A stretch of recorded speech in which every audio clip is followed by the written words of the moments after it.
I still can't believe I'm talking to Paul Newman. So, Mr. Newman, this is what I thought.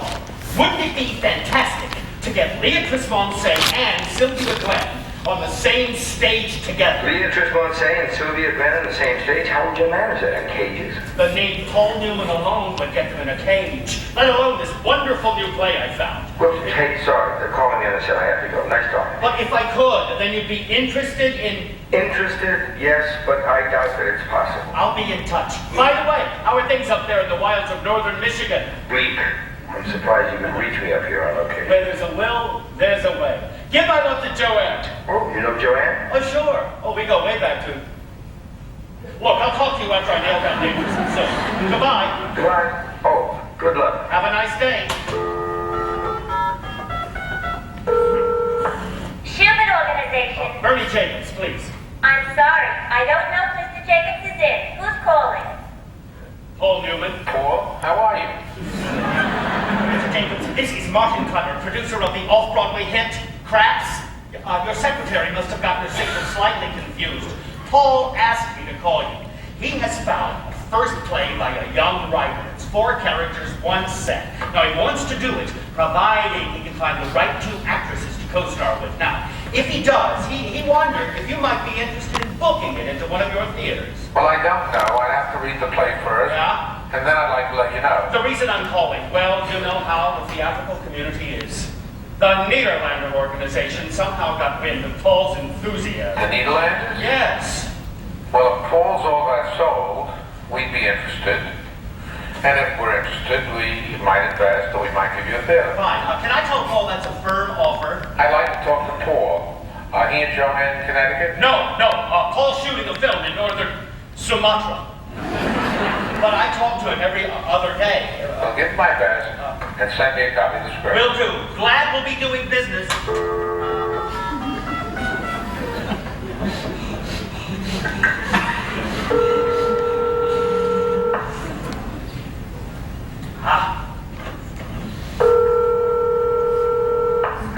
Hello? Hello, Sylvia Glenn. Yes, this is Sylvia Glenn. This is Martin Clemmer, producer of the off-Broadway hit, Craps. I sent you a script a week or so ago. Oh, yes. Remind me again, what was it? Star Wars, the play. Yes, but of course they'll never let you use the title. Perhaps not, but you read it. Yes. And did you find it appealing? Yes, actually, it's quite well written. It is. I don't know who you get for the man, and of course the other woman. Well, I know it's a bizarre idea, but you know who would really pull him in at the box office? You mean, besides me? Of course, you. But could you imagine the stampede if we got a really fine actor? Now, I'm already talking to Paul Newman. Paul Newman? Yes, and mind you, this was his suggestion. Now, I know it sounds improbable, but Paul thought you and Beatrice Moncey. Wait a minute, who is this? Larry, is that you? Now, what kind of joke is No, this? this is no joke. This is Martin Clemmer, producer. No of the- joke. Didn't you say Beatrice Moncey? Well, yes, I did. But... Beatrice Moncey. Well, if that's not a joke.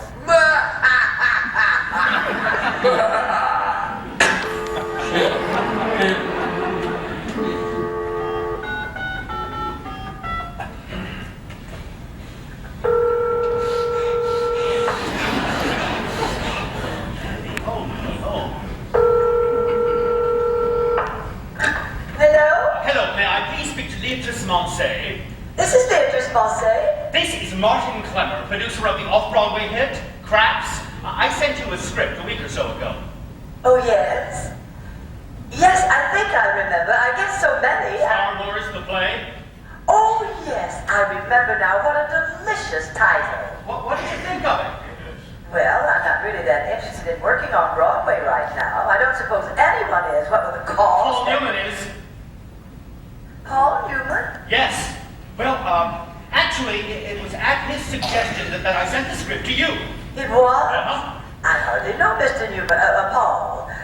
But we've met several times, of course, but we've never worked together. Well, undoubtedly, he is trying to rectify that because he is a huge fan of yours. Now, see, he wants to do the play, but only if he can get 2, Well, I suppose what you'd call legends to play the women. Legend. Yes, for instance, and this was his suggestion. Now, I know how you feel about each other, but Paul thought you and Sylvia Glenn. Sylvia Glenn? Yes. I thought she was in the Smithsonian.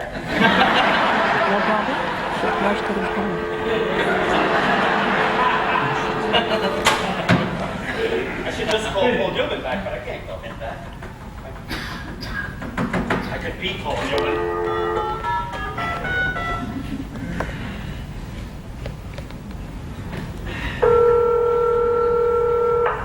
Hello? Hello? Who is this? Sylvia Glenn. There's a terrible connection. This is Paul Newman calling. Paul Newman. I'm shooting a film in Sumatra. Oh, Paul, it's been years. We last met at the Beaglemans. Gladys was one of my best friends. How's Joanne? Who? Joanne! Oh, she's fine. Look, I was talking to producer Martin Cameron. He said that you were too anxious to work with Miss Beyoncé. Could you please just meet with her? Well, It would be a great favor. I think the play is back, and the three of us would be together. Couldn't you just meet with her? well, of course, if you want me to just meet with her, I certainly don't want to act like she would. Fine, but sorry. Bad connection. I've always admired and wanted them together. I will have to produce Martin Cameron. So, meet him. I really appreciate it. Please, Paul, call me Sylvia. Sylvia, thank you very much. Bye.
child, you know this neighborhood.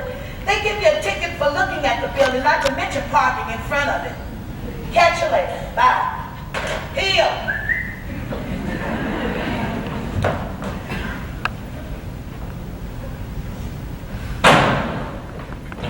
Hello? Is anybody here?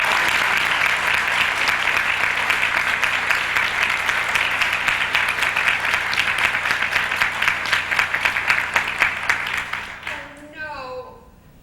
Aretha! Aretha, are you here?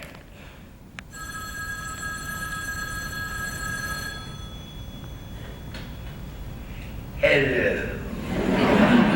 Yes, this is Miss Glenn. Yes, the Sylvia Glenn. You are. Well, thank you very much. Larry, is that you? Oh, Larry, stop kidding around. I'm so glad you got the message. Yes, I'm at Dorothy Coulter's. Well, the place is decorated like a state fair, or somebody's opened a cat house, or somebody's opened a cat house at a state fair. I don't know, but listen, between 5:30 and 7, phone me here. Pretend you're calling from the West Coast. You're a producer offering a featured role in a film. Well, I don't know, sweetie. You're a writer. Use your imagination. Well, I'll play anything but Brooke Shields' mother. Look, I'm late. I'll explain later. Bye.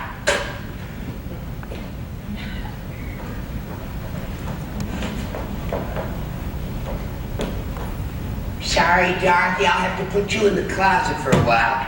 Well, think what it did for Dorian Gray.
Well, just look at you. Oh, I was just out running a few errands. Darn, that frying pan doesn't go with the dress at all. Aretha, please, help me to get this place back in order. I can't imagine whatever happened to it. Look. Miss Glenn, Mrs. Coates is in Palm Springs visiting the anniversary. I know, and I'm using the apartment for a few days. Oh, my God. Aretha, I'm just using it. I'm not going to set fire to it. I know, but my niece and namesake, Aretha Waterston's getting married in 2 weeks, and we're having a surprise party for her tonight here. I see. That's why all this... Well, you'll probably be going out tonight anyhow, won't you? No, that's the whole point. I have a very important meeting here in just about 20 minutes. I'm expecting 15 people here at 8 o'clock. Good. Then there's still time to call and head them off, isn't there? Look, Aretha, I have a vital summit meeting here with a producer and Leatrice Monsey. They must already be on their way. You're meeting here with Leatrice Monsey? Yeah. I better put the crystal and china away right now. You know how fussy Mrs. Coulter can... Stop it, Aretha. This is no joke. Neither is Beirut. By the way, does Mrs. Coulter know you here? No. The last time I came to dinner, I swiped her house keys and had an imprint made in the palm of my hand with gum. Of course she knows I'm here. How do you think I got in? Ooh, you tickle me. But you know what? What? I sure would like to see you back up on that screen. Aretha, would you?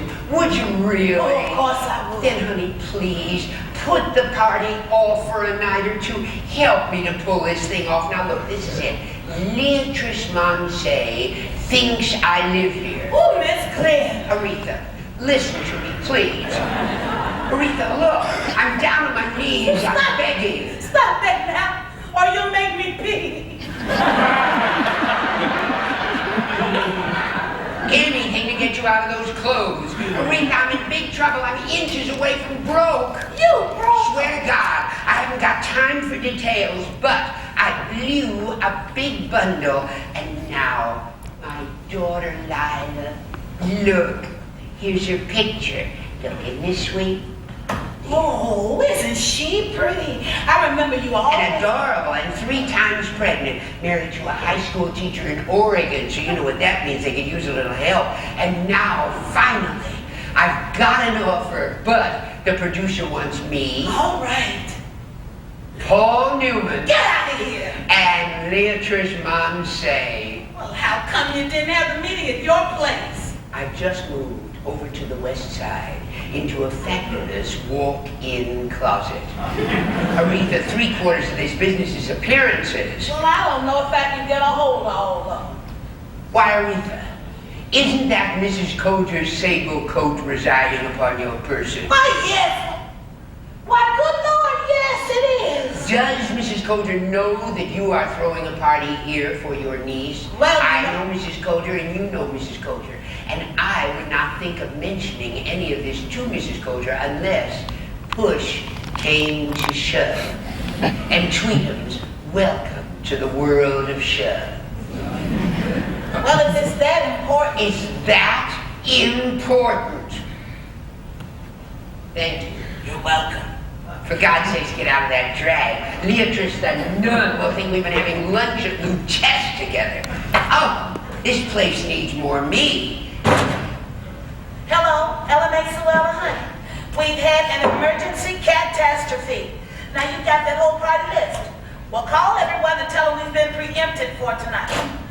Yeah, child, we're 86th out the window.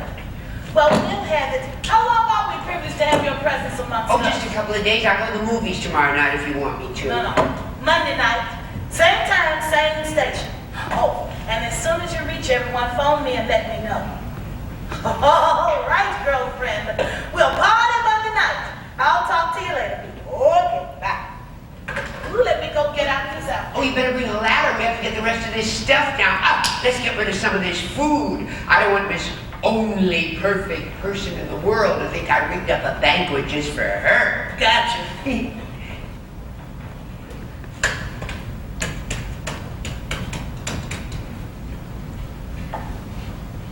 Doris, Sylvia, got a pen? Good. Take this number down. 736-1689.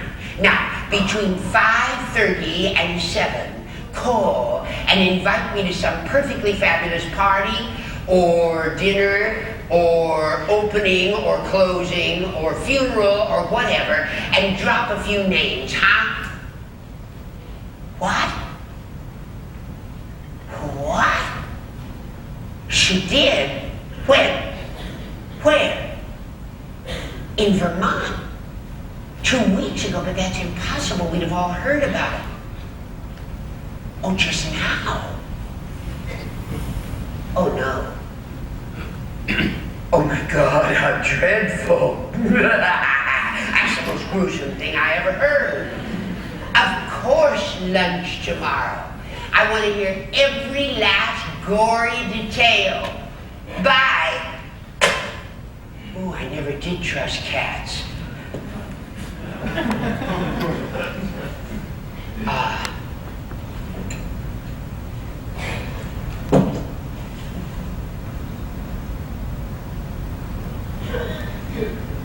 I know it's not fair to pray only when you need something, but if you'll only help me to pull this thing off, I'll go to Mass every Sunday, and I'll never get married again.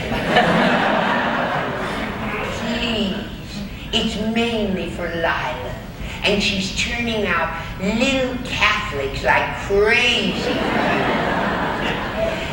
5 in 3 years.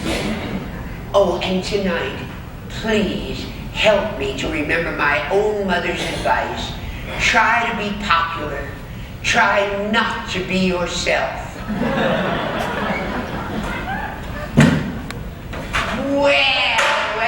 Well, just look at us. What you want me to do next, Missy Glenn? I can finish birthing all them babies.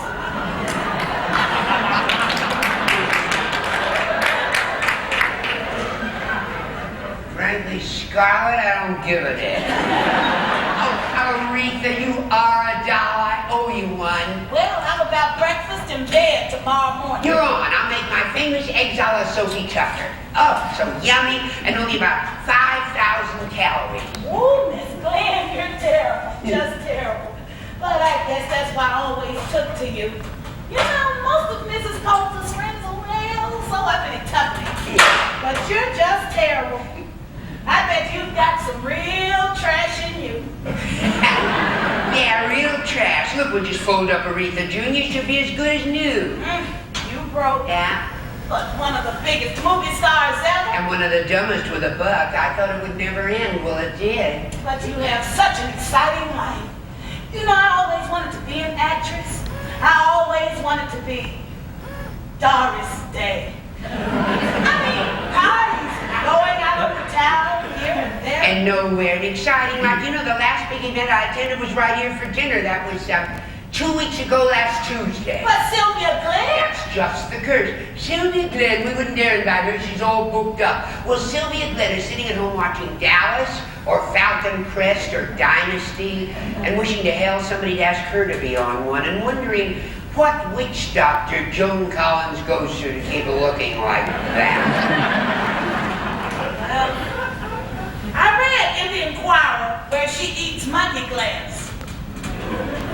Takes monkey glands, Aretha. They don't eat them. Oh, I thought they ate them. Ugh. Well, that's good to know, because I was wondering how they ate them. Deep fried or boiled? Stop it, Aretha!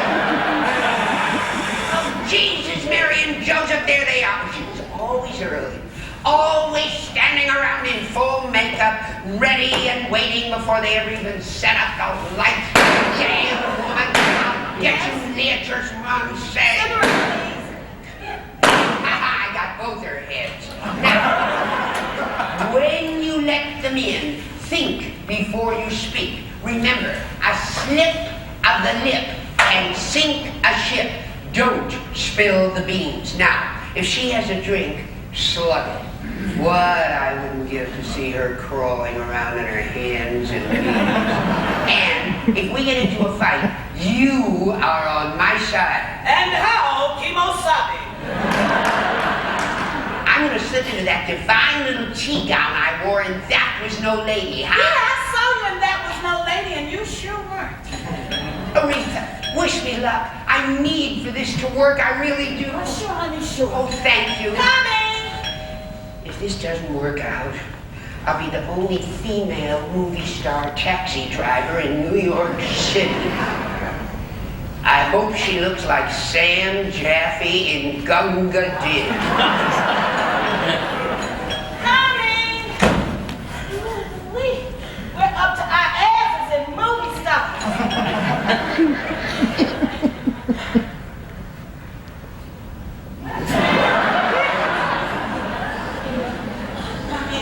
Hello, I'm Nicholas Bosse. Oh, you don't have to tell me that. I'm a fan of yours from way back. Oh, how sweet. Miss Glenn said that was a gentleman. Oh, he'll be along in just a little while.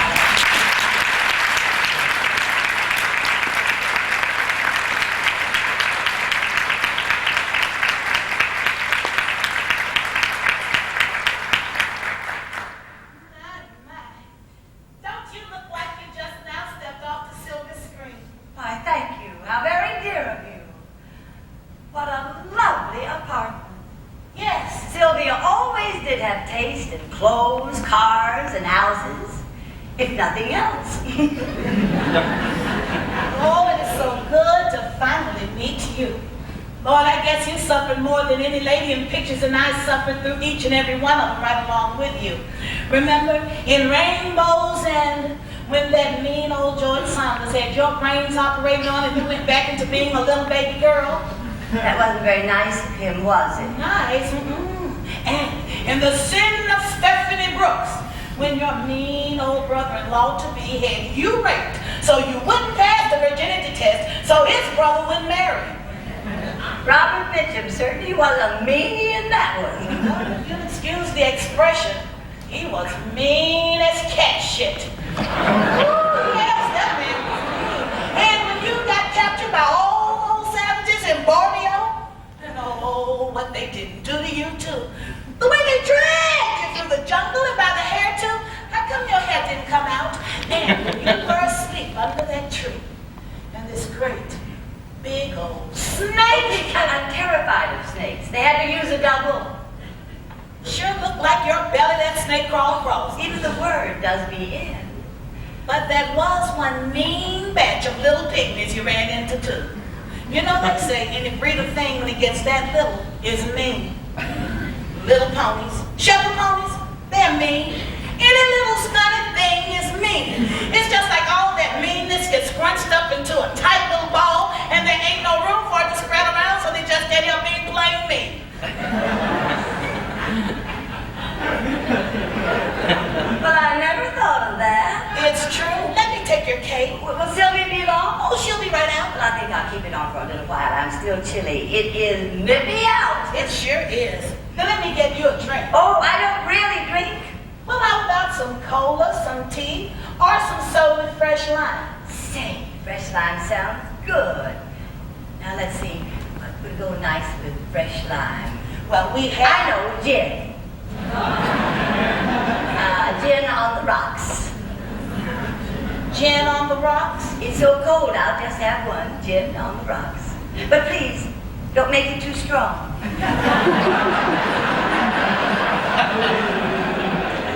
Okay, gin on the rocks with just a squirt of fresh lime coming up. Well, I guess my favorite picture was the one you made with Miss Glenn. Oh, you were a pair to you. And when it turned out, you were the villain. For once, they let me win. When? They sent you to the electric chair. They shaved your head. And they let you spit out all that hatred you hid for so many years as they walked you down that long hall to be fried.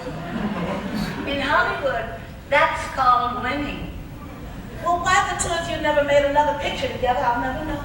Lloyd's of London refused to insure us. Of course, I know. You two were terrorists, weren't you? Yes, you were. Fess up. You two were holy terrorists. Why you got all that publicity? I sure wish I had been working with one of you then, because I sure would love to get the inside dope on that little cake. Surely you've gotten it from Sylvia. At least her side. How long have you been working for her? Oh, I've been working for her 3 years. Gee, it seems as though I've only started. 3 years? You must have a strong constitution. Oh, Miss Glenn's bite is not nearly as bad as her bark. She's just real people. If she's just real people, I wouldn't venture outside the house. Imagine New York City peopled by 8 million Sylvia Glens. While the sound of the ambulances alone would be absolutely deafening. You sure have a way with words, Miss Monse.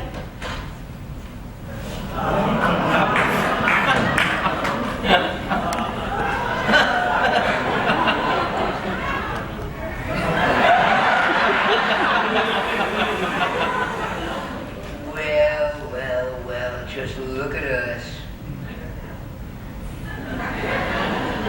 Correct me if I'm wrong, but didn't you used to be Sylvia Glenn? I thought you were dead. Well, where's Mr. what? Clemmer, Martin Clemmer, he called just as I was going out the door, said he tried to get in touch with you, something about an emergency meeting about the play. He'll be along in just a little while. My, what a ravishing cake. And you look simply marvelous. If it were any longer, you could dust the floor. Aretha, better look out for your job. Come here and give us a kiss.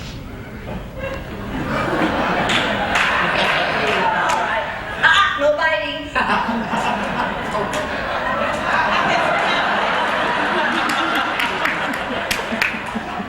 Yeah, now that wasn't so bad after all, was it? I simply cannot get over it. You haven't had something, well done, have you? Me? Are you mad? I wouldn't let anyone touch me with a knife. What are they using now? Laser beam? Sing dear sweet literature. Say dear old Sylvia. All right, enough. Let's make a bargain. Let's forget the past. Do you really mean that? I always mean what I say. Take off the cape. Seen, registered, you're doing well, looking terrific, take it off. Aretha, haul it out here. Sylvia? Oh, we just kid around. Now wait, let's get one thing straight. Everything I say, you're not going to Sylvia me. I mean, aren't we past that? I suppose so. Well, hooray for us. You're right, Mary. Yes, Aretha, take this out to the kitchen and singe it. You haven't changed. One single teensy tiny iota. I know, isn't it heaven? What's in this soda? Gin on the rocks. Gin on the rocks, eh? Well, there's only so much slugging you can do with that. Well, sit down and take your girdle off. Gin on the rocks, eh? I'm only having one. Also, I must admit, I was just a teensy tiny bit apprehensive about this meeting. Oh. I upped my insurance and left a sealed envelope with my lawyer. I love you, teensy tiny. That's one thing I never understood about you. One of the most ruthless characters in Hollywood, and that's saying something. Oh, come on now. This is Sylvia you're talking to. Sylvia Glenn, star of stage, screen, And Kmart opening? That's what I mean about you. You've got one wicked sense of humor. You can see it right behind the eyeballs. It was always visible to me, but of course you never swear or really drink. Oh, all that has changed. Well, In recent years, I don't believe it. Prove it. no. I don't believe it anyway. I remember that swear box you used to keep on the set. Anybody'd swear and they had to drop in a quarter. And Ethel Merman came up to you once and said, I hear it costs a quarter every time you say a no-no. Well, babe, here's $5. Go fuck yourself.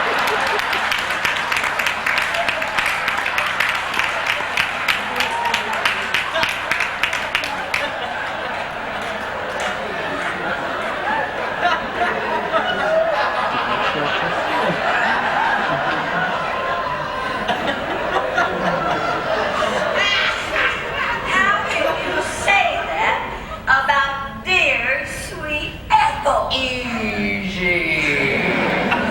Well, I think we're gonna get along just dandy. Oh, come on, let's dish before Mr. What's-his-name. Can we go through the script first? Oh, we're not gonna read for him. We're going to audition you. Well, Oh, come on, let's talk.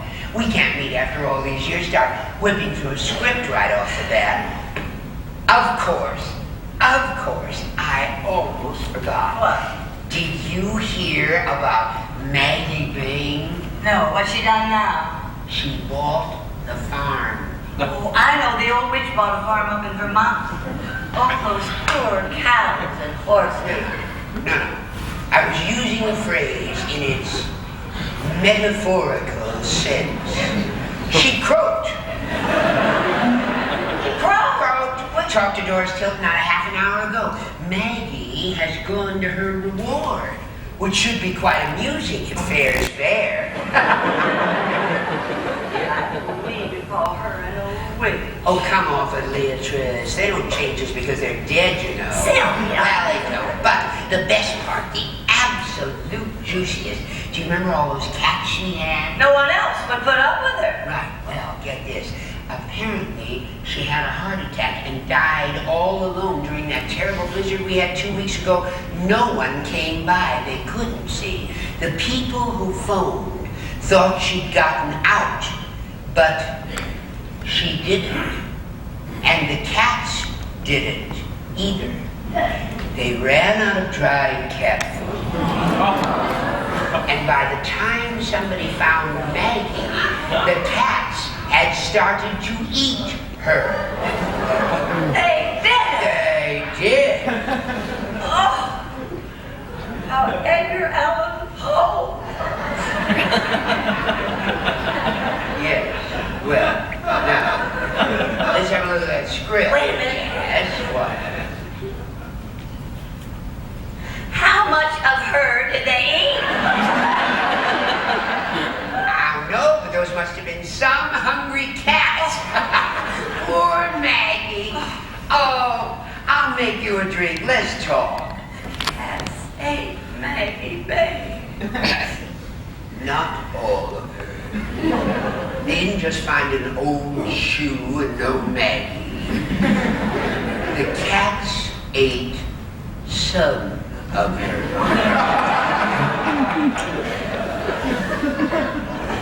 I wonder which parts they left. Beatrice, you are absolutely morbid about this. Well, you have to admit it doesn't happen every day. My little muffin wouldn't do a thing like that. Can your little muffin work a can opener?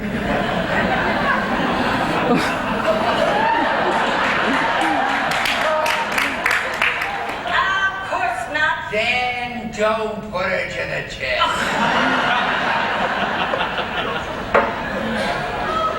Can't say Maggie. Well, that's the word. Now let's change the subject. You could get a little depressing. You're right. You're absolutely right.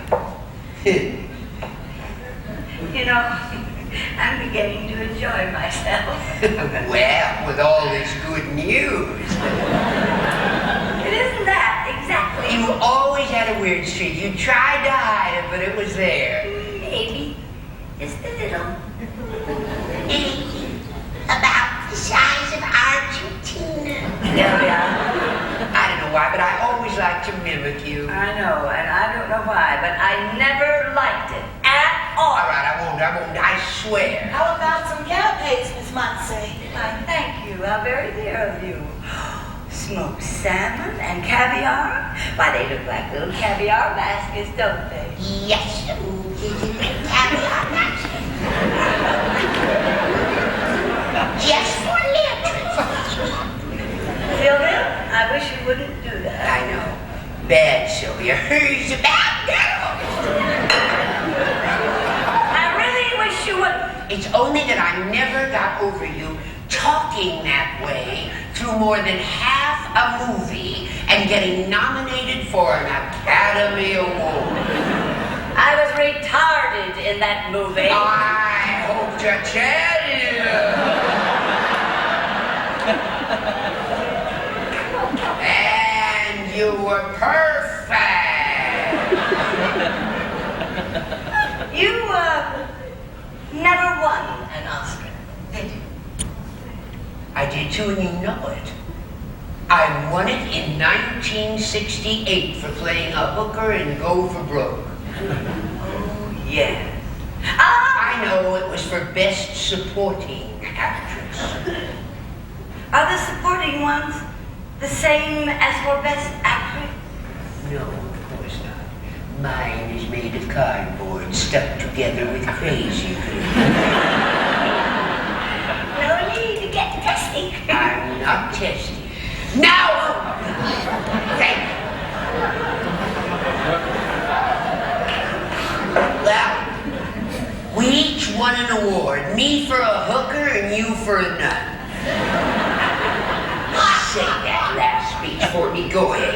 You can laugh and pray all you want. You can call me the bride of Christ, but you can't make No, not the nuns thing. The one from Rainbow's End.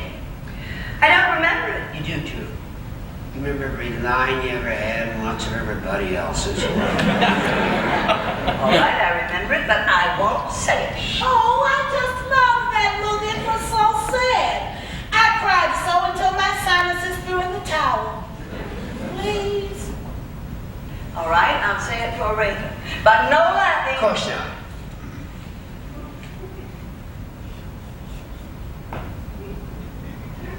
Who knows who won't see Donnie again? Who knows who would wake her own baby? But who knows it can't? It can't ever.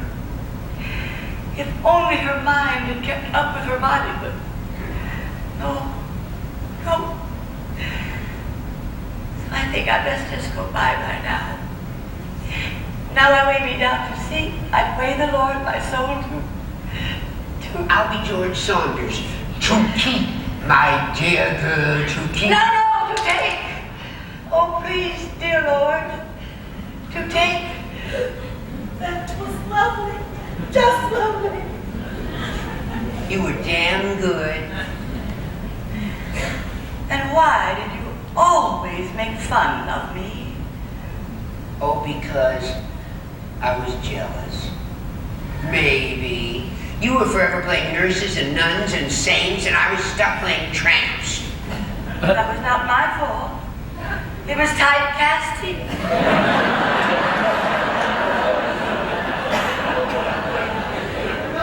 I never made fun of you when you played all those bitches. Well, what's to make fun of a bitch?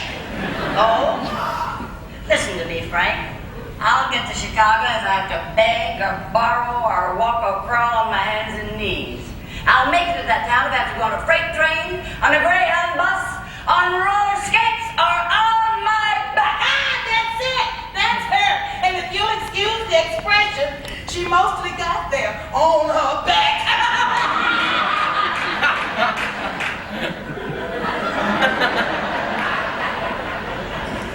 Now, you be Kirk Douglas. Okay, Kirk Douglas. But what about their kids, Marcy? Keep 'em. Keep them? Keep the kids? All right, don't keep 'em. Have a yard sale. Now, you see, you could have been a perfect bitch if you'd only wanted to. I still like the part about you getting to Chicago on your back. Aretha, why don't you go out into the kitchen and do something? Everything's done. Well then, dear, why don't you pick some cotton? Sylvia! Beatrice! Oh, it's all right. I'm getting a kick out of her. Out of all Mrs. Coulter's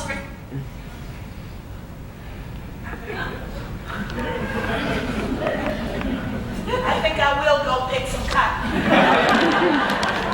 Who is Mrs. Coulter? Oh, mutual friend. She's who I got Aretha from. Now, whenever she's giving a large dinner party, I lend her Aretha. Beatrice, what do you think of the play? I think it's sad, funny, heartbreaking. And just like the business. The business. What a funny word for it. Well, what a funny business. Do you miss it? The business? No. Our time. At the top of the mountain. Our reign when we were the what? The goddesses. Oh, Beatrice. We were surrounded by the most fascinating, talented people in the world. Directors, writers, producers, designers. But when they yell cut, they mean cut. When they turn off the spotlight, you feel the chill. Of course, I get offered things all the time, but I just won't do trash like all those TV series. Oh, you mean Falcon Crest and Dynasty? Icky. Tacky.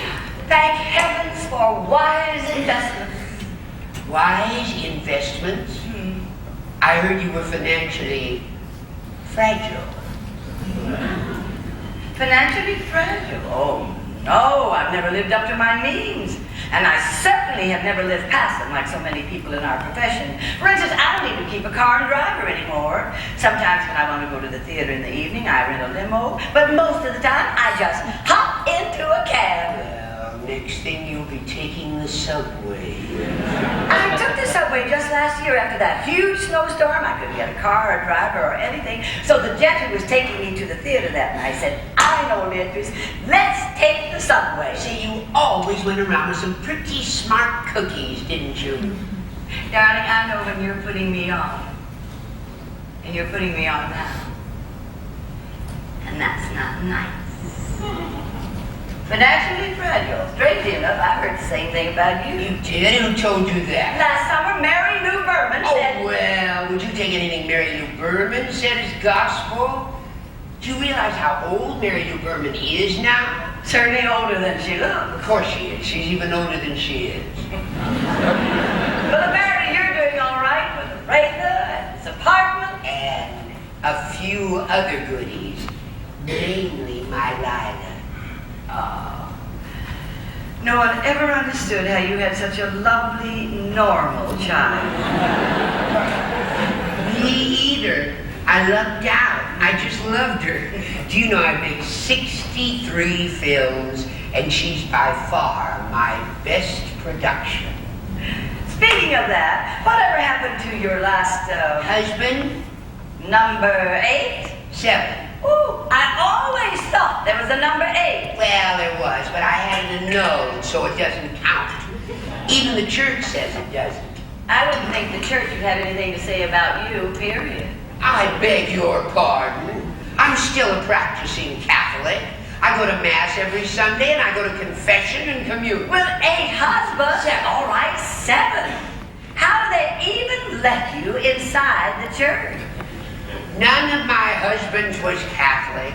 I was never married in a Catholic ceremony, so the church doesn't recognize them as marriages to begin with. In nomine Patris et Filius. Amen. I played 3 nuns, and I never knew that. And I'm a Catholic, and I never played a nun. Now isn't that amazing? No, the church may do some dumb things, but they draw the line at letting you play a nun. Aretha, why don't you be an angel and go on? Oh, bad news from the kitchen. The old weaver's got the whole cotton crop.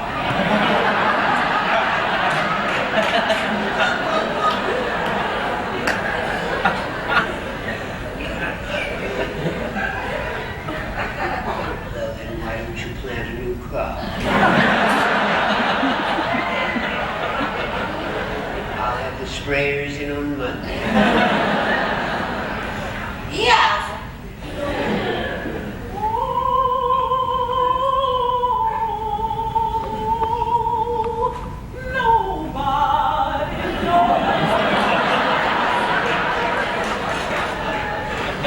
Sylvia, the way you talk to Oh, her. Aretha understands me. We just kid around. I mean, after 5 years. 5 years? Why do you say it like that? Well, that's a long run for you, isn't it? We're talking about help, not husband. Well, speaking of husbands, would you be so kind as to tell me why you took mine? Don't be ridiculous. I took him because he was yours. Well, you certainly got what you were looking for, didn't you? Yeah, that was one that backfired. I can't tell you how many nights I laughed myself to sleep over that one. Well, I'm glad somebody got some fun out of it. So handsome on the outside, so witty, and the worst case of premature ejaculation in recorded history. Said I got him too excited. You too. Now you see, if we'd been friends, we could have spared each other that. There's something not quite right there. If we'd been friends, I could have spared you that now. What would you have done for me? Well, I could have told you that Sidney Kroll intended for Taj Mahal to be the biggest disaster in film history because his backers needed a huge tax write-off. You knew that before they made it? Why do you think I turned it down? I didn't know they ever offered it to you. They did, but I suggested you. You got me into that? Why? You laughed at my honeymoon fair's fair. Something not quite right there either. Taj Mahal was way before we ever started feuding. Well, it may have been before we ever started feuding, but I had started without you. Why? I've never done anything to you. Everybody was always going around saying what a bitch I was. Well, you were. I was candid. I said what was on my mind. I fought for what I believed in. Well, what was I doing? Conspiring with the Japanese to bomb Pearl Harbor? No, but everybody was forever chirping about what an angel you were, always spreading joy, joy, joy. So sweet, so adorable, so marvelous to work with, so generous. No, ladies! Well, we were just having a heart-to-heart. About time Taj Mahal almost ended my career. Your career ended because too many diabetics were advised not to see your film.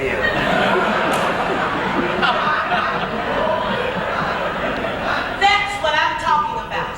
I'm not going to be responsible for any breakage. Mrs. Colton. They didn't buzz from downstairs. They usually... Holy mother, what do we do? I'm going to sit right Now look, let's just see what he says. How much he offers. That'd be a fortune plus California and Oregon. Now, Mistress Aretha, Coming! let's just play it like we don't really care. We don't. Aretha? Yes, but... Our little Aretha who's leaving us? No, not that one. How many Arethas can there be? I'm afraid you have the wrong one. Well, there's afraid. Listen here, Finch. Not another word, Aretha. Here's your very own copy of the following telegram. Come, sit.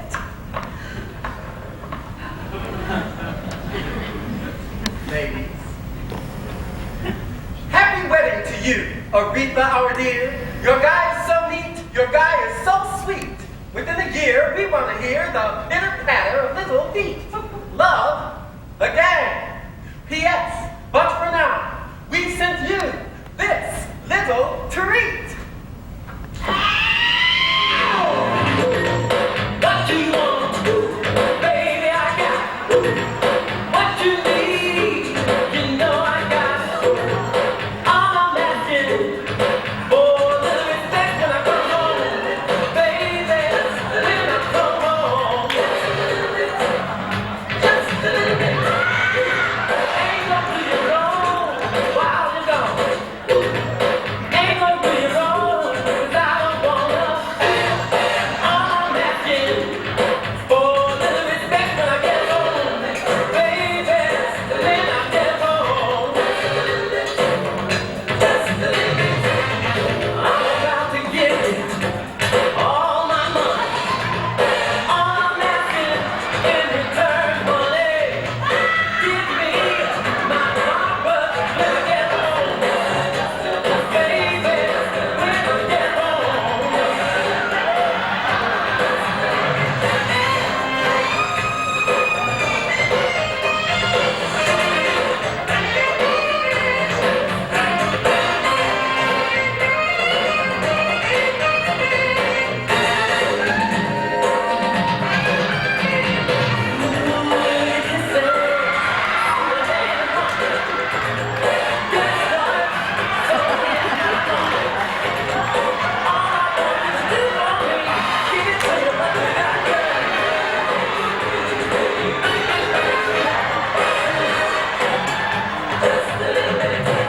R-E-S-P-E-C-T, find out what it means to me. R-E-S-P-E-C-T, take that T-C-B, that's what it means to me.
It is a little bit nippy out. Maybe you'd like to reconstitute yourself in the bedroom over there. I'm sure Miss Glenn wouldn't mind with you. Oh, not at all, not at all. Perhaps I could be of some assistance.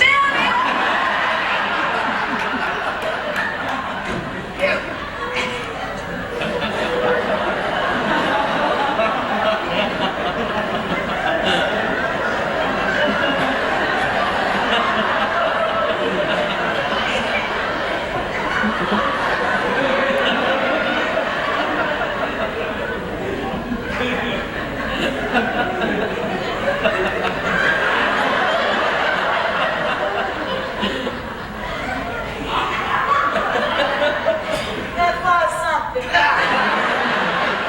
But Miss Glenn, you shouldn't have gone out there longer, but it was fun, Oh, wasn't it? yeah, he was supposed to come later, months later, but what the heck? Oh, we didn't tell you. Aretha is getting married again, did we? No, you didn't. Well, I figure I'm not getting any younger.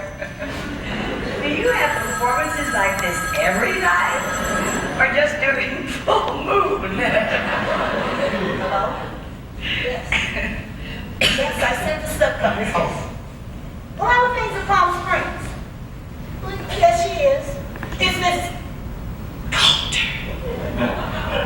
Well, there's no need to go underground, Aretha. She has a perfect right as an American citizen to phone me in my own home. Excuse me, Beatrice. I'll be right back. I'll take it in the bed. Sylvia! Oh, damn! All right. I'll take it in the study. She'll be right on. She's taking it in the study. I'm having such a good time. I think it's only going to get better. Now, tell me about your new husband, you little devil, you. Oh, it's bad luck to talk about it before the wedding. Oh, I've never heard that. Oh, yes, with my people. Bad luck. Well, let's talk about something else then. Now, Sylvia tells me that she met you when you were working for Laura McCall. Yes. I was working for Lauren McCall. Well, what was she like? She was very tall, and she had a deep, kind of gravelly voice. Well, I know that, but what was she like to work for? Oh, she was so funny. Whenever she wanted anything, she'd just whistle. Whistle? Yes, just like she did in that picture with Mr. McCall. You mean Humphrey Bogart? Yes, that's it. That's the one. Why, she whistled just like she did in that. Oh, but that's what she said to Bogart. If you want anything, just whistle. Yes. You know, I think I left some canapes in the oven. I'll just go check.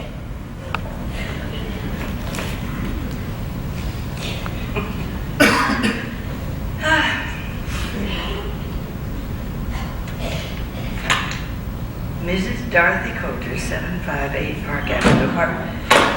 Thanks for the hospitality. Would you say goodbye to Aretha and the other lady for me? Say, you look familiar. I've seen you before. I'll bet I know. You've been to Chippendales, haven't you? Chippendale? Yeah, that's the strip joint I work at on weekends. I bet you never thought you'd see me here, did you?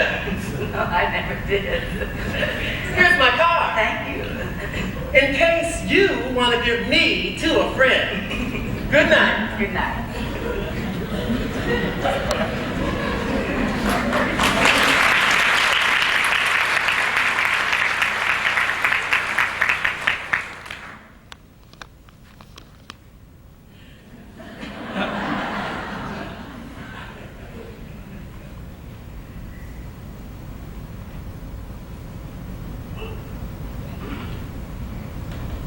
That was my good friend Dorothy Coulter. Miss Flynn, I didn't want to disturb you while you were on the phone, but could you come into the kitchen for 1 minute, please? The kitchen.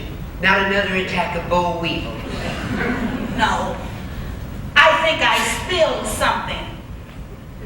That's nothing, Aretha. Just clean it up. I don't think I can. You know, Miss McCall used to get all bent out of shape whenever I spilled anything, and then you'd really hear some whistling.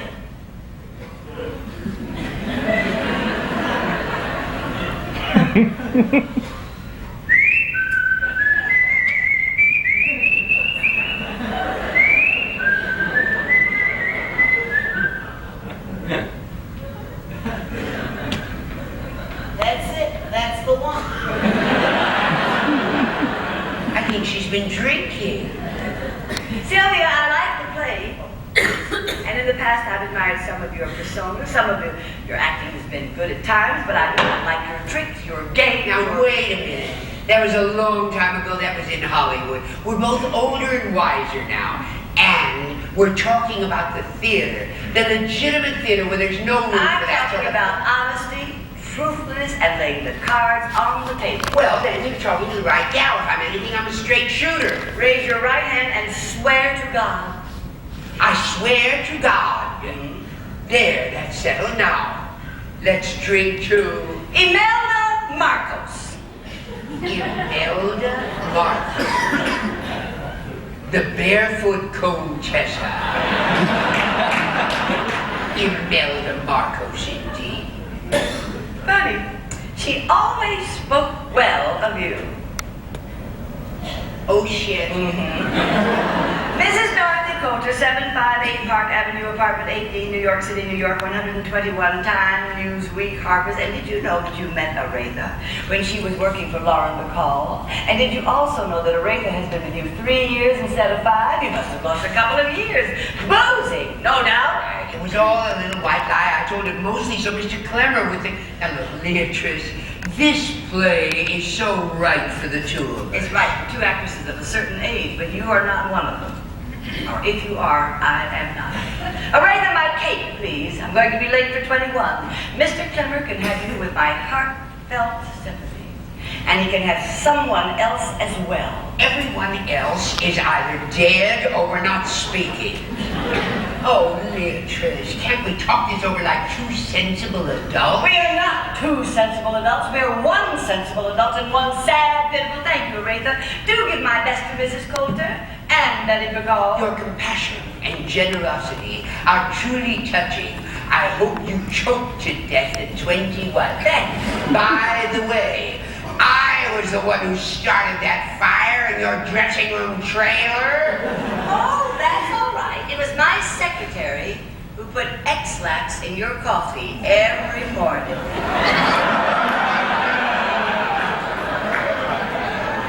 Well, I was the one who had those 3 snakes put in your greenhouse so you'd die of hysteria. Ooh, and I thought I was heavy when I was into my voodoo period. I can tell her a few other things I arranged. Well, Miss Glenn, we should have rehearsed more. God damn her and her haughty, self-righteous... What have we here? So busy making her big exit scene, she forgot her purse. I'll hide it from her. Deny it was ever here.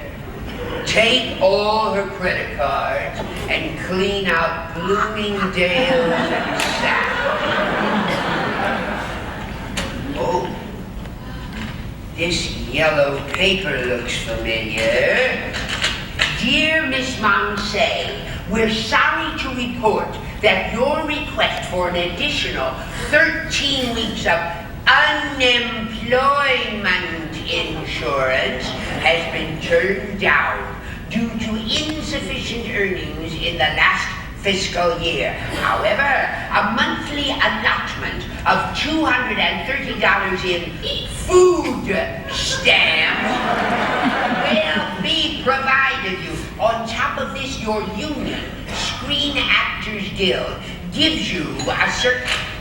Aretha, let Beatrice back in. Oh my God. Him too, but only if he says mayor. In such a hurry to get out of here, I forgot my bag, and now I'm going to be late for 21. Oh, you're going to be late for 21. Oh, Chico, it's bad. Beatrice, and do you know how stupid I am? All these years of going to 21, and I never knew they accepted food stamps. Hypocrite, is that the word you're looking for? Cheap lying stupid! Oh, go ahead, say it. You want to say the C word, don't you? Don't you?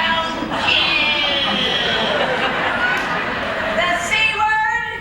Try the whole bloody alphabet. I'm going to sell this to Rona Barrett. You understand me?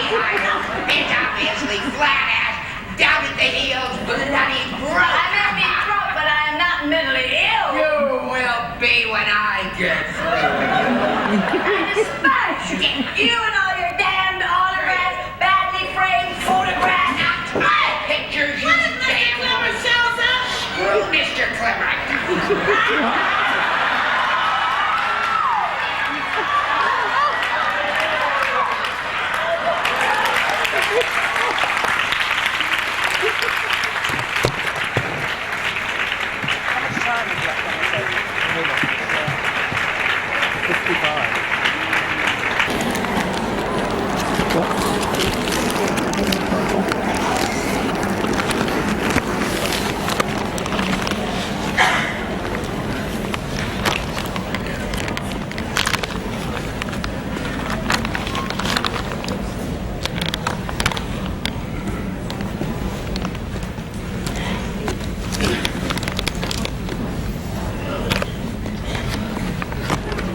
All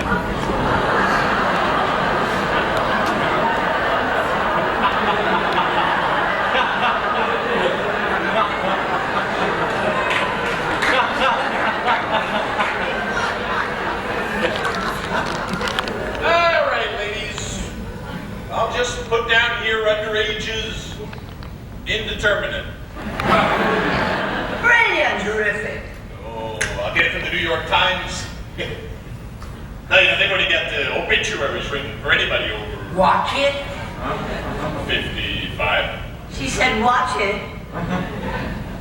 inches tall.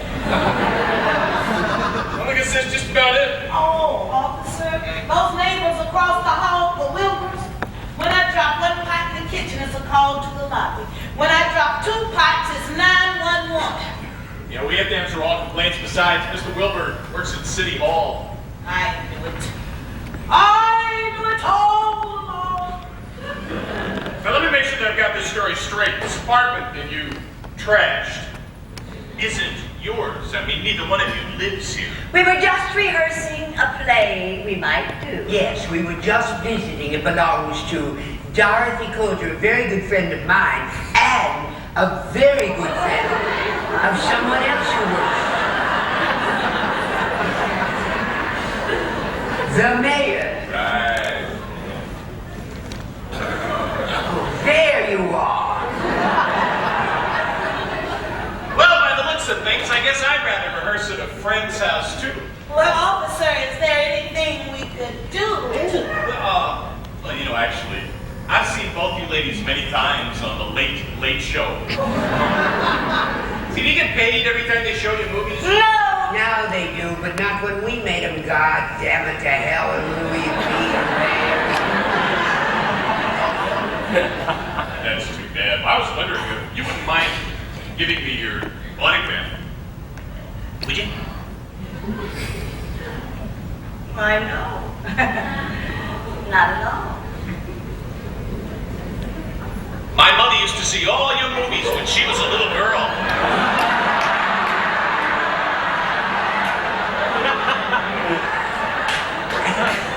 So did I.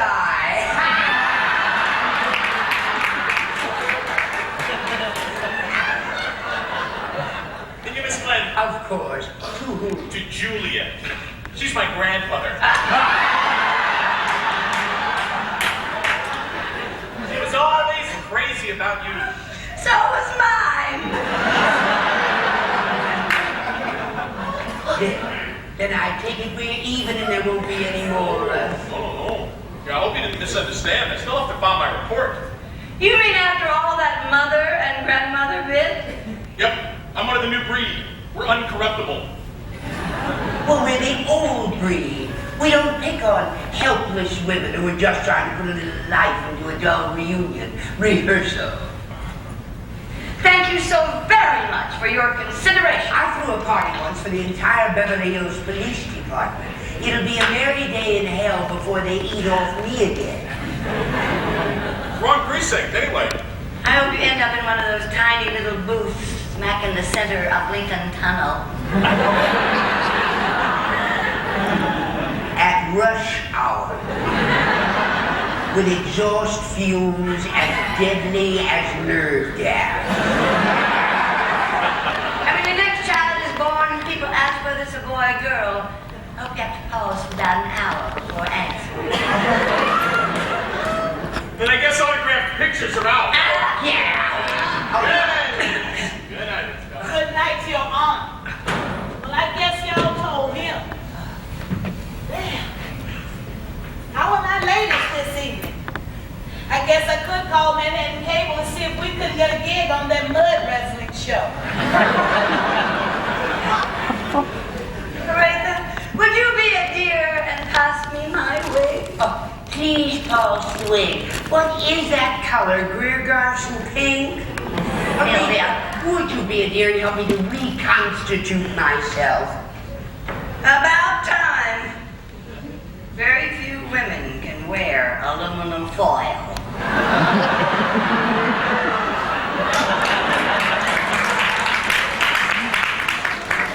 My, I must say it was certainly refreshing to see the real Leatrice coming through instead of all that make-believe vanilla pudding. You have to save your real self for the real times. The fireworks you show on camera are the same as you show in real life. Maybe that's why you lost your magic. You just wore everybody out. Yeah. And I slipped my real self right past the camera and only showed my make-believe self to the public. except for every now and then. Like now, and only you're seeing, and you always had a hunch. A hunch? Has anybody seen my other shoe? Oh, I threw it off the terrace along with some of your autographed photographs. Not my Lila. You know, I wouldn't do a thing like that. Some of the others, they're all forged anyway. You really are. Hello. Yes, this is Miss Gray. I beg your pardon. A party? Oh, honestly, Doris, there's no time to kid around about parties. Who? Sean Penn is coming with Madonna. I don't care if Billy Graham is coming with Liberace.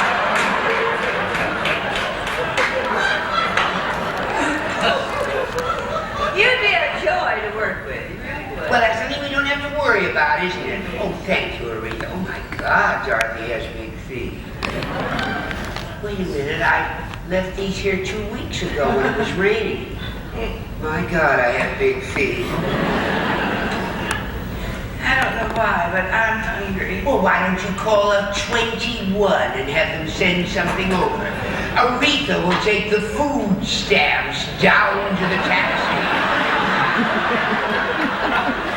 Physical exercise always works up the... Aretha, help me.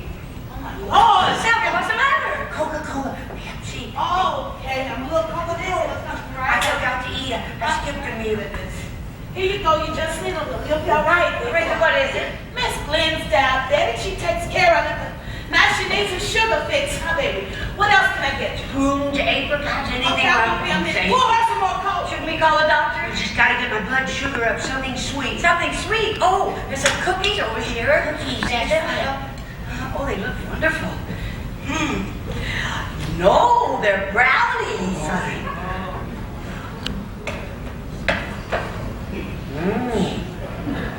Good. Fine. I don't mind if I do. They are good. Diabetes.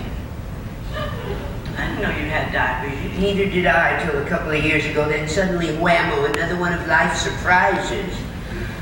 Well, Sylvia, I'm sorry. I really am. I hope it's not painful or anything like that. Oh, listen to that. You should have played Melanie and Gone with the Wind.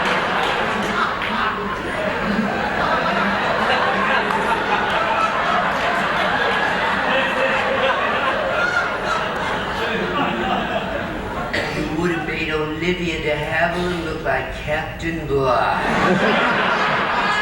I was being sincere. Oh, come now. Oh, Sylvia, I'm so sorry. I hope it's not anything painful. Oh, stop it. Can't you ever take anything at face value? Do you always have to make fun of everyone? I don't have time for this. Now, You Leatrice. just won't give up, will you? Aren't you tired of yourself by now? Yes. Good. That makes millions of us. And when Mr. Clemmer comes, you can tell him he can think up someone else. If you're that broke, then why would you turn down a play with Paul Newman? I am not turning down Paul Newman. I'm turning down you. Life is far too short. Don't you ever get lonely? Yes! And don't you ever get frightened? Yes! Well, then why would you do the play? What is the matter with you? It's crazy. I'm out for good this time, Aretha. Now, Miss Ma. Oh, my Lord, where did you ever find these? Her blood sugar is back up. I'm going. You're not going anywhere yet, Miss Ma. Say, just hold on. Hold on a minute. Hello, Ella May Sue Ella, honey. brought over were those just double fudge brownies or were they? Oh my God! Well, someone got a hold of one I've been eating. I had some too. They're yummy. Yummy. Two people got a hold of two I've been eating. Look, I've got an emergency here. I'll talk to you tomorrow. What? All right. Bye. What was all that about? Have we been poisoned? Ella Mae Sue Ella says to wish you all a happy trip. I am not going on any trip with her. Miss Monse, take off your cape and sit down. Now come along and do as I say. Now, don't panic, ladies, but you have each ingested one of Ella Mae Sue Ella's black magic voodoo juju brownies. What I'm trying to say is those brownies are made with hashish. Hashish. Joe, you mean Joe? If you want to call it that, yes, it's hashish. What do we do? Oh, you'll probably turn into a swan.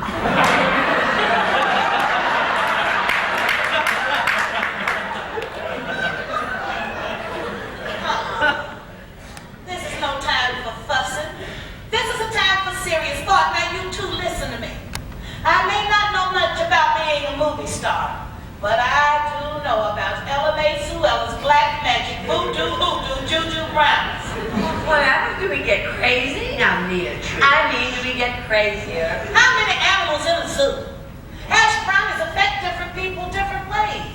Some people soar, wham, like a velvet hammer out for the count. And some fly right up to the ceiling, and some hallucinate just a little, and some folk get extremely chatty like they had truth serum.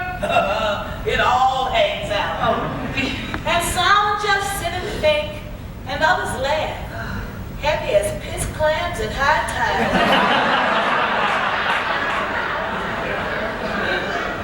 How long before this begins? What are the signs? Ooh, it depends on your system. A couple of minutes, 5, 10, 15 rounds. I don't give a thing. I'm going home. That's the first sign. Miss Monse, you do not want to be out there in the world when this thing hits you. You better keep your tail in here. We won't begin to fight again? No. It hardly ever makes people feisty. In fact, it makes most people mellow. But of course, you two, the cobra and the mongoose. Jump and say Jude, but when Mr. Clever comes, what? He better come soon. Y'all ain't got long for blast off. I still think I should go home. Miss Monse, think of yourself as a walking time bomb. Now you stay here with your friend. Friends!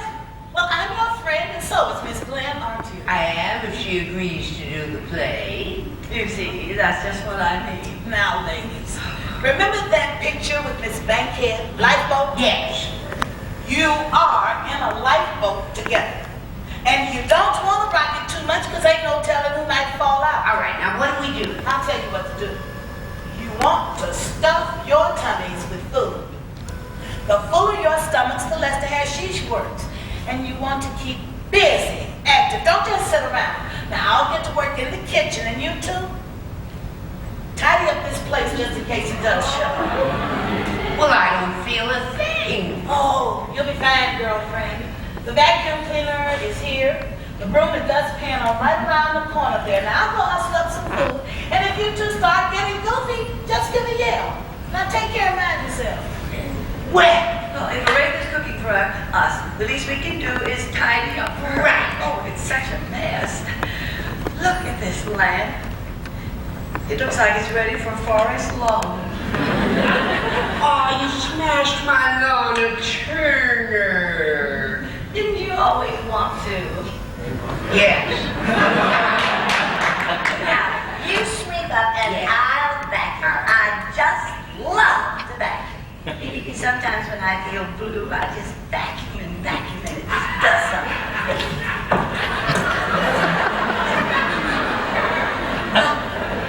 Just love it. Why did you ask if I ever got lonely? Oh, because I do. I get lonely. That's what I hate the most. I do believe loneliness. Well, you don't get that impression at all. You always act as if you're not only giving the party, you're all the guest as well. Not true. That's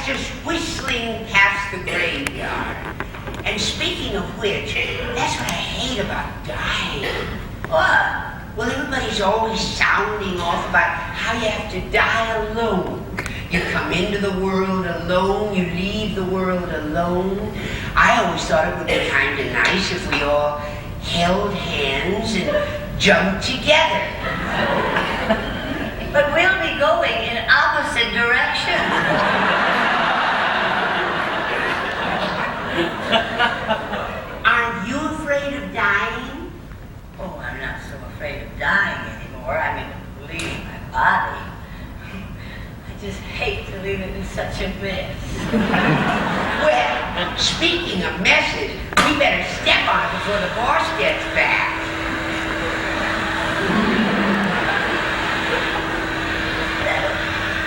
That's how it works. Sure. Oh, I'm packing like crazy now.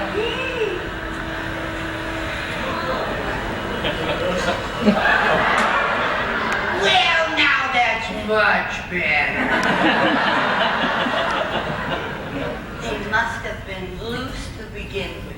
They're free now. Beatrice liberated the drape. Darling, why don't you let me finish No, that? I just love to back you up. I know you do. It's just that there's not a particularly good chemistry between you and this specific machine. Now, you push the drapes back, all nice and neat and tidy, and I will finish house cleaning. I took lessons from Joan Crawford.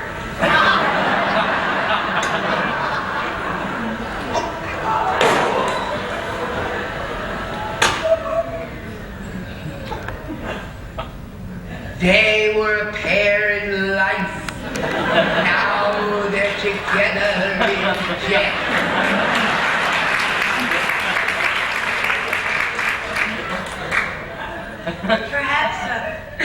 Perhaps we best not vacuum anymore. Right. Let's just clean up the mess we made before and the one we made now. Do you know, I don't feel anything yet, or still, or even now. Neither do I.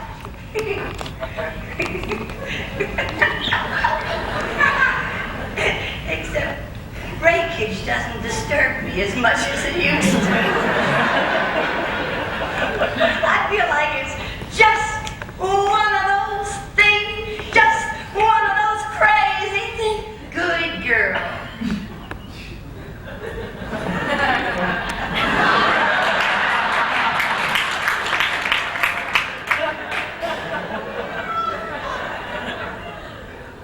You know what always burned me about you?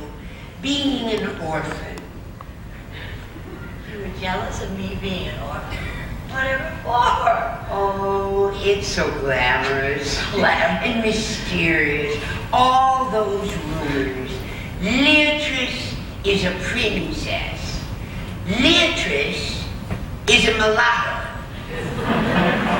Leatrice is the Lindbergh baby.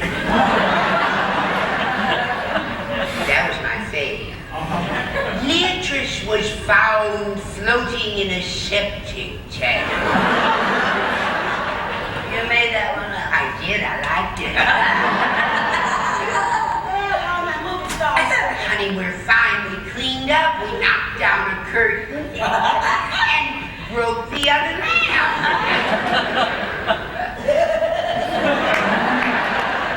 You're frisking on the devil's eye, We don't feel a thing. well, summer's coming up in a jiffy. Ties and jackets for the gentlemen, wigs for the ladies, and heavy tipping is encouraged. My mother. Your mother? I'll bet my mother's responsible for the whole loneliness thing. Honey, one never thinks of you ever having had a mother. Well, I did. You know something I remember about my mother? What? I always thought it was simply another childhood memory, but now I'll just bet it started the whole loneliness thing.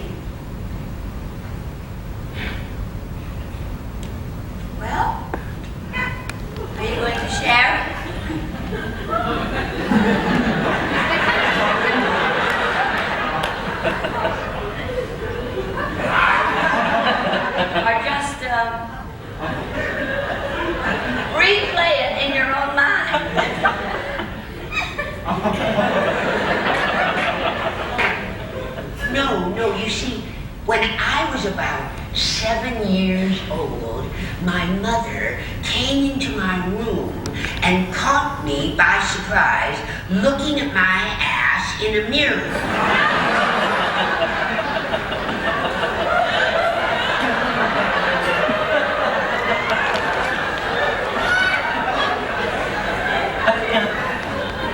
Well, you should have heard the commotion. She went straight to the telephone, called my father at the office and said, "Frank, you won't believe what happened. I just caught Sylvia looking at her behind in a mirror." Well, I couldn't see what all the excitement was about. I mean, it was my mirror. And it was my ass. And I wanted to see what it looked like.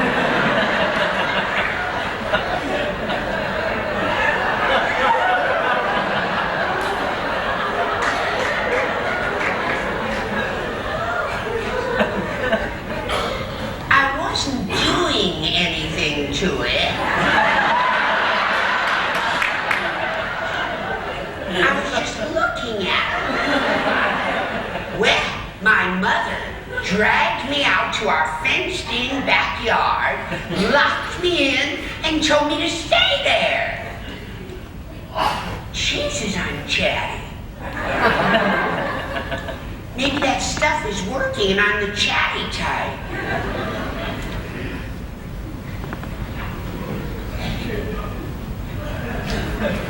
Well, along about 6 o'clock, I began to get cold and lonely and cry. So I knocked on our back kitchen door and I said, "Mother, please, let me come in now. It's getting dark and I'm lonely." And she said, "Sylvia, you stay right there. You're going to be lonely most of your life, so you might as well get used to it." Aha! So when my father got home, they grilled me for about an hour. They seemed to feel that there was this club made up of little girls, and we all got together and looked at our asses in our mirror.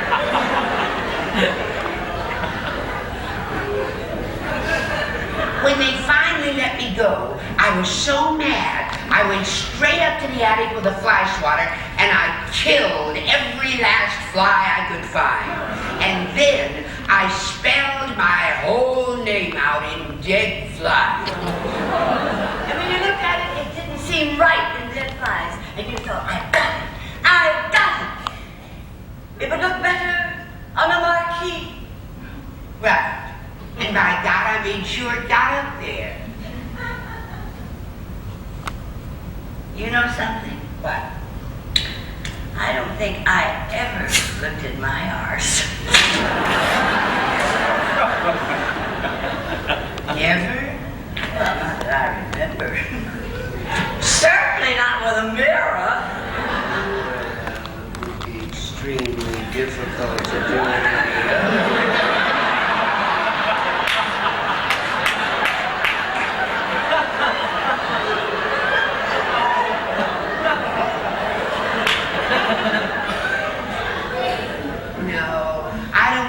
There's a civilized person in the entire world hasn't backed up to a mirror. No, I don't think I ever did. You want me to have Aretha Hall one out? Sylvia! Maybe later.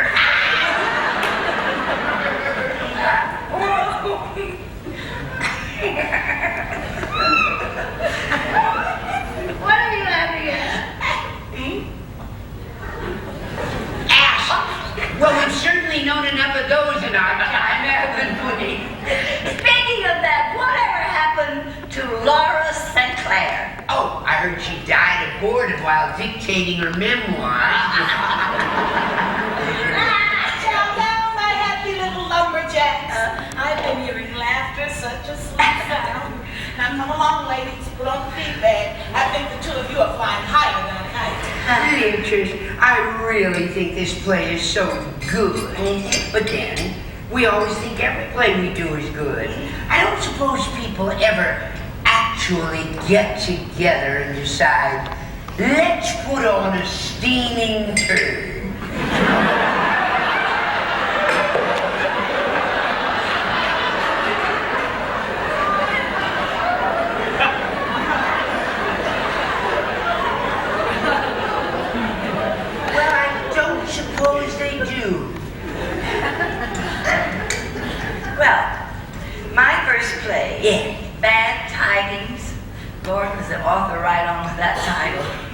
We opened in Boston. The play was dreadful. The audience hated it. The critics killed it. Kevin Kelly said we should do the play in the Middle East. The Jews and Arabs will stop fighting each other and turn on us. Oh, Beatrice, what do you say? Let's do the play. If only we could do it so while we're so friendly and fuzzy like now. Maybe we could. We could knock back a brownie every night at half hour. Oh, Beatrice, if you're broke, I mean, I'm broke. What else is there to do but work? I always just pissed money away. I thought you were a pretty clever cookie with a buck, though. I always thought so, too. See, with me, it was mostly husband. Mm-hmm. It's supposed to work the opposite, but it didn't. But you, the last I'd heard, you'd gone back to Europe. Well, I'm trying to decide whether to tell you or not. Oh, go ahead. I'll tell you a secret. You tell me one. I'll tell you where my last bundle went.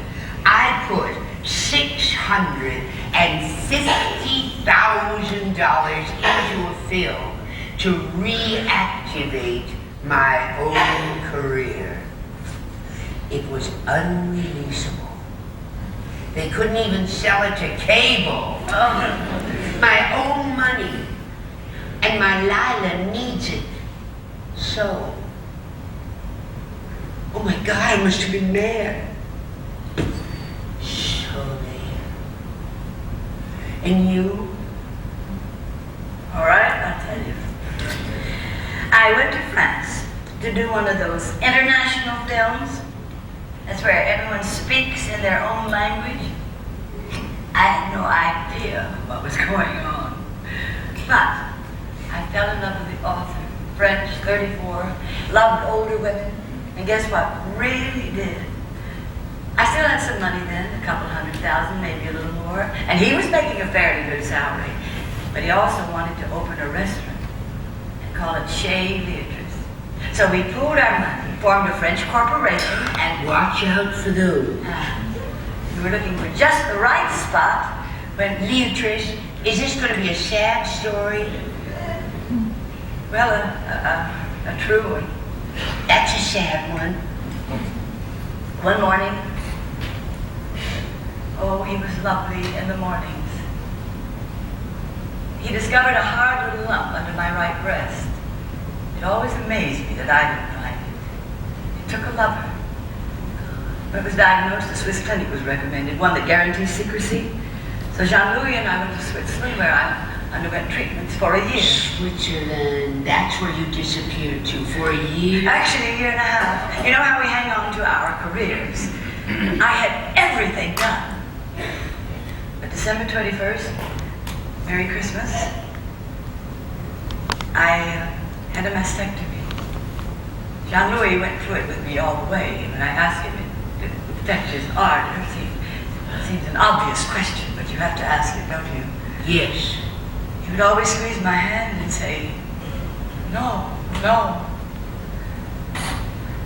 But he never looked me in the eye. January 2nd, Happy New Year, he disappeared. He left me a bottle of champagne, a dozen red roses, a check for $20,000, and a note saying he was a coward, ashamed. Why didn't you go after him? Pride. Asinine pride. When you go through something like that, you're so wrong.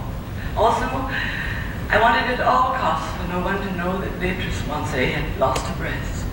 But you just told me of all people. Well, that's 2 years ago.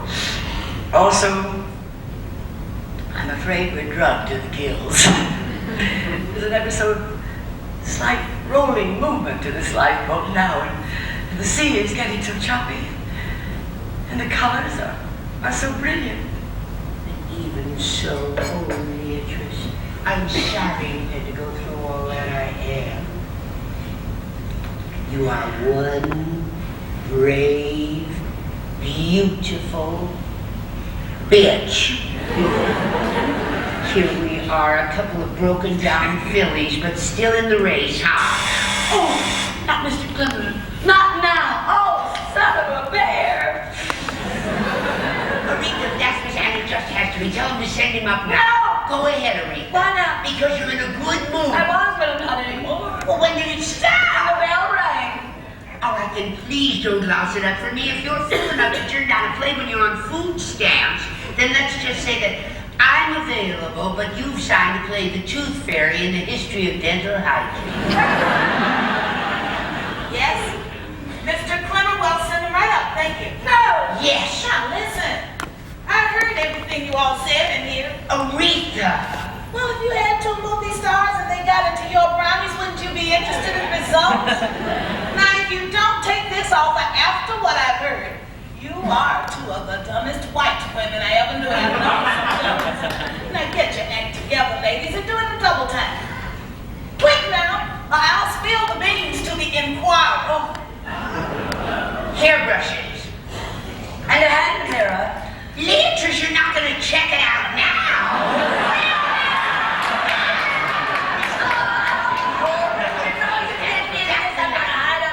You've been doing that for years, Leatrice. Stop it. Come on now, look, we need the work, we need the money, we need the Holy Virgin Mother of God. Do you know what a star can make on Broadway now? I don't care.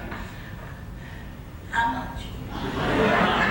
8, 10, 12,000 a week. Don't tell me you're nervous. Of course I'm nervous. Well, what's to be nervous? He wants us, doesn't I he? don't know. Of course he does. Aretha, please pour us some coffee black. I will if you tell me whose apartment this is and who it is I work for. You, Miss Monse, or Miss McCall. You know I hate getting trapped the way you did me. Well, it doesn't make any difference. Just serve like a dream and help us if we have trouble walking or talking or even crawling. Gotcha. How do I look? Terrific.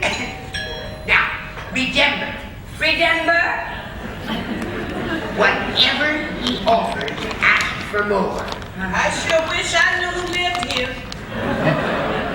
Let's sit down and compose ourselves.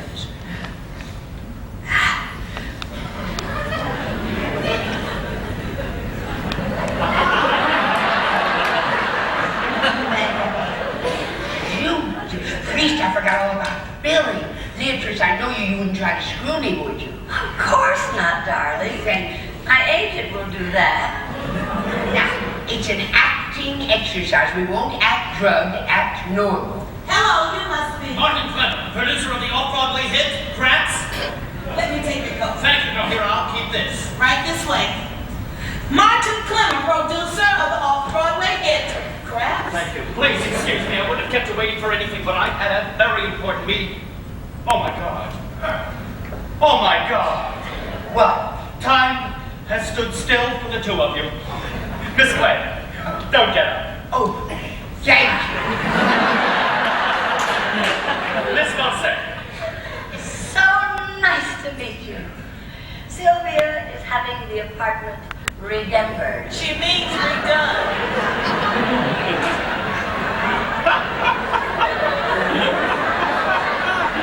Double question. May we offer you a drink? No, thank you. I really don't drink. Neither do I. How about a gin on the rocks? Maybe a little Perrier. Again, I'm sorry I'm late, but I have got some splendid news. Well, Leatrice and I have been discussing the play, and we've come to the firm conclusion that... What? That. Well, we like it. But we're not all that anxious to... would you like a brownie? No, thank you. I gotta watch my tongue. By the way, the address where you sent the script is more like an office that I keep over on Save it, Miss Glenn. I know your circumstances, both of them. I tried to do a Dun & Bradstreet check on you, and you weren't even listed. How can life be so cruel to such charming ladies? Now, would you do me one little favor? Forget Paul Newman. Forget Paul Newman. day is filled in northern Sumatra. It's way behind schedule. He doesn't know when he's going to be free. But I have a clothing manufacturer who needs a tax write-off right now. He's willing to put up $250,000. $250,000? Can't do a show for that now unless you do it in your Kitchen. Thank you. For $250,000 with concessions on all parts, we can open at the Lucille Hotel, the old Theatre de Lys. It's one of the best off-Broadway. Off-Broadway. Hear me out, please. We could go into rehearsal right at the end of the month. Open 4 weeks later. Now, the theater seats 299. I would announce a limited engagement of 10 weeks, so we'd be sure to pack them in, especially with the two of you. Favored nations clause all around. Equal. You'd each get $672.50 a week. $672.50, and a tax write-off indicates the backers looking for a flop. We will not have a flop. The play is terrific entertainment. There is a vast audience that will pay just to see you two sit on the same stage together, let alone rip each other's heads off. Now, if the play is a hit, we move uptown Broadway. Your contracts convert at that time, and you each get $8,000 a week. Now, here is a complete fact sheet and a contract for each, including the conversion clause. $672.50 a week? No out-of-town tryout? 96 previews. 96 previews. By far the best way to do this. It's a first play by an unknown author. We let the critics discover it. God, they love to do that. See, with the two of you, we got built-in publicity. The only way I can see a disaster is in case of a nuclear attack.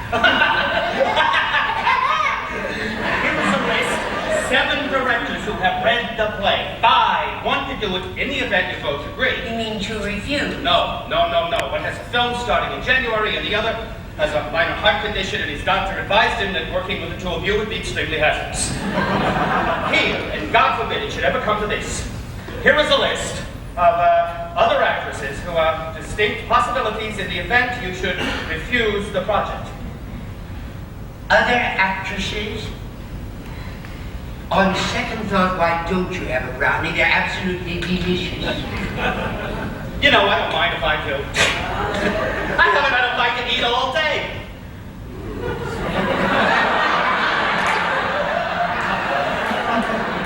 Now, I have given the play to none of them so far. However, I have placed a deposit on the theater. I'm posting my equity bond tomorrow. So, good God, these are out of this world. That's it. Yeah. In the event that either or both of you should decline, I must move swiftly in other directions. Ginger Rogers. Laurie McCall, your friend. Donna Turner, I thought we took care of her. You now listen. Oh, she'd play your part. With Shelley Winters. No comment.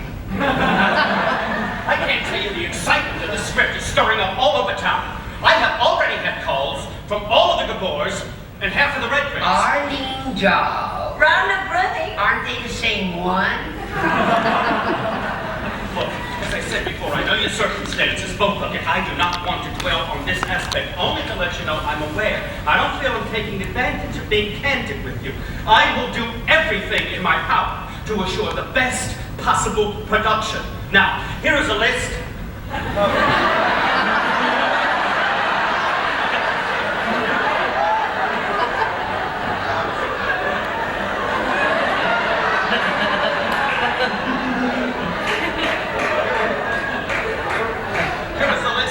for your approval of other actors who could play the male lead.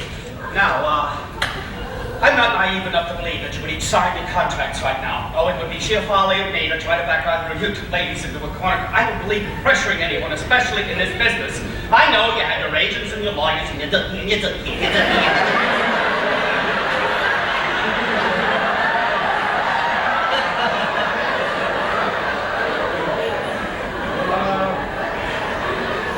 I would like to have a definite yes or no within 5 days. That would be by Monday afternoon at 3. Earlier, if possible. I won't be staying much longer. I am not going to do a hard sell. No way, no way.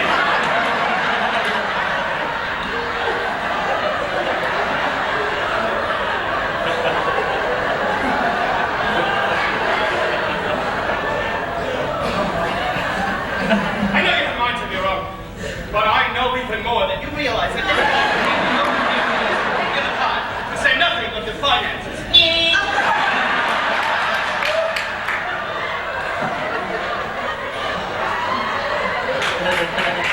Mr. Clement, Yes. we were not famous because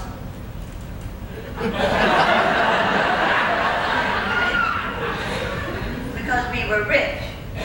Rich. But because of whom we were. Are.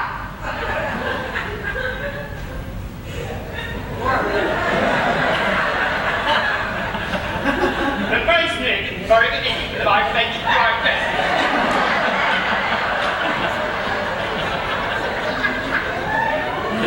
The first name, Barry, you think about it.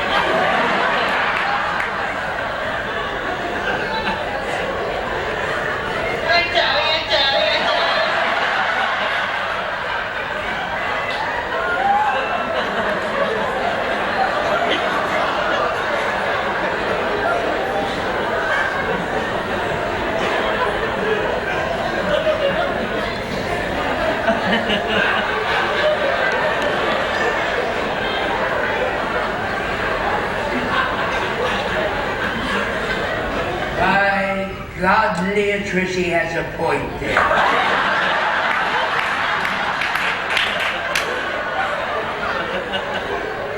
Thank you for your time and consideration, and I hope the prospect of a long and happy association.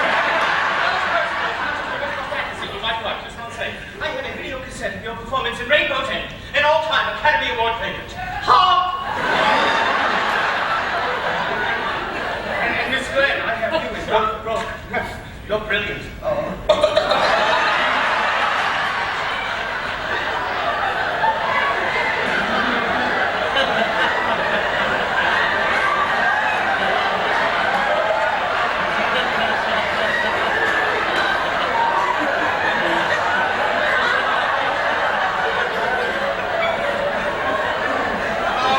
Didn't you also win an Oscar for that? Why, yes, I did.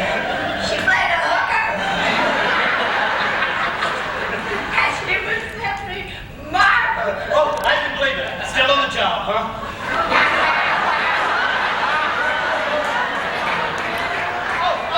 In the event that you should decide against the project, be assured that any of that financial information goes to the grave. I mean, to the grave. And also, if you should decline, I would be most honored to have you as my guest on opening night, so you can enjoy the play and whoever the hell else is in it.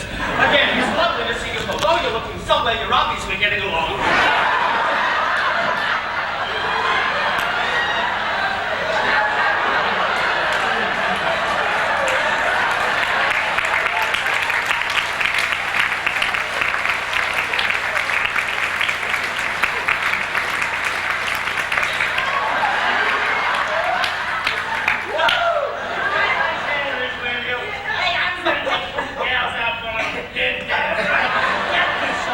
I used to be an actor before I became the producer of the off-Broadway crap hits. My lead actor took sick tonight. You got it. Hey, I gotta go on the lead. I don't even have the time for dinner for myself. Well, in that case, why don't you take a few more photographs?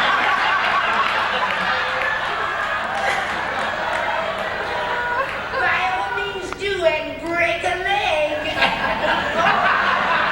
I'm kidding.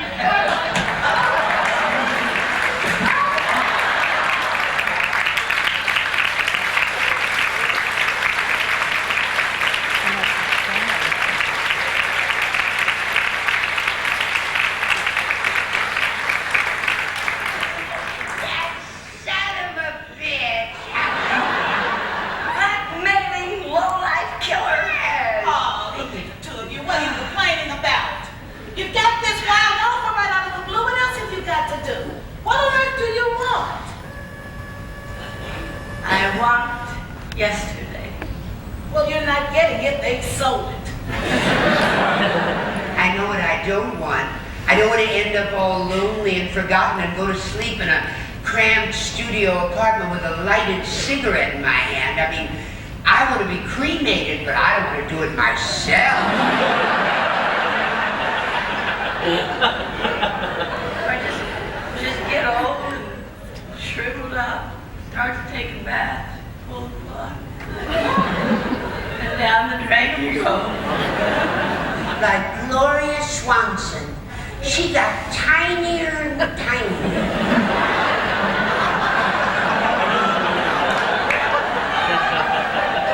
She did, didn't she? Toward the end, she could run under a coffee table with a picture.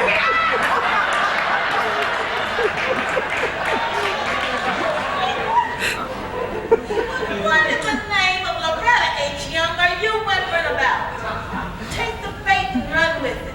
You've got enough energy to tear up this whole apartment. Why don't you get up on stage and tear it up? You need to turn that negative energy into something positive and make something good happen. Sylvia, let's do the play. We be doing what we know how to do, what we love to do. Let's give them the fun house, the roller coaster, and the parachute ride. Let's give them a show they'll never forget. I'm telling you, the two of you get on that stage together. They'll turn out to see you like ants at a picnic. Let's give them our charisma. We'll give them our feud. They'll remember that. And if they don't, we'll remind them. And you should, because people love to get in on that shit. Hey, I know. Let's fool them and switch parts. I'll play the goody-goody for a change. You mean I could play the bitch for the first time in my life? Oh, hot diggity dog. I wonder if I could do it. Oh, darling, you'll be perfect. Do you remember that song we did in the motion picture called Daughters?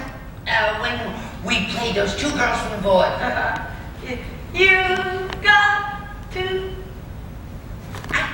switch away the positive, Eliminate the negative. latch on to the affirmative. Don't mess With the in between. Ooh, I remember that song. In fact, I saw that movie 6 times. Did you pay? No, child, I saw it on the late. Now, if you say one more lane, I got to spread joy to the maximum. Bring blue down to the minimum. happy, a pandemonium, Saliva to walk upon the sea. To illustrate the last dream of in the well. Nobody in the house. What did we do?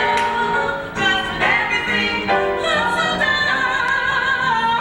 And sing about accent. Away the positive.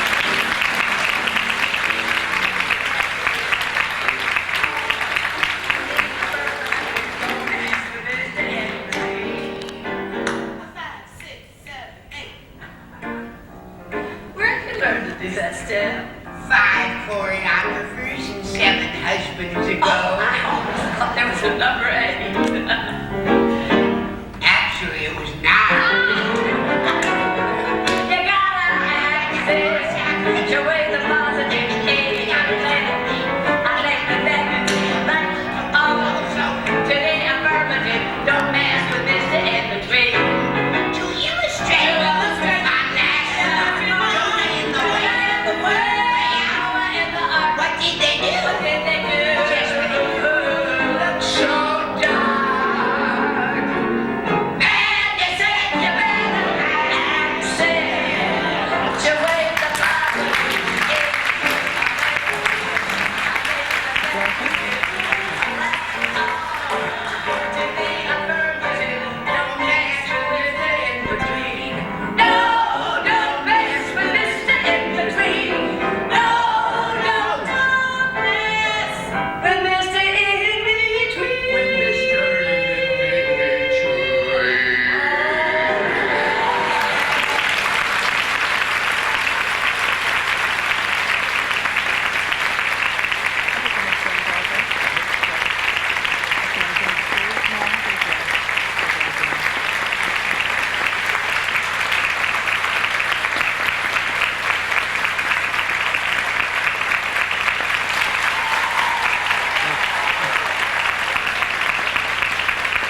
What?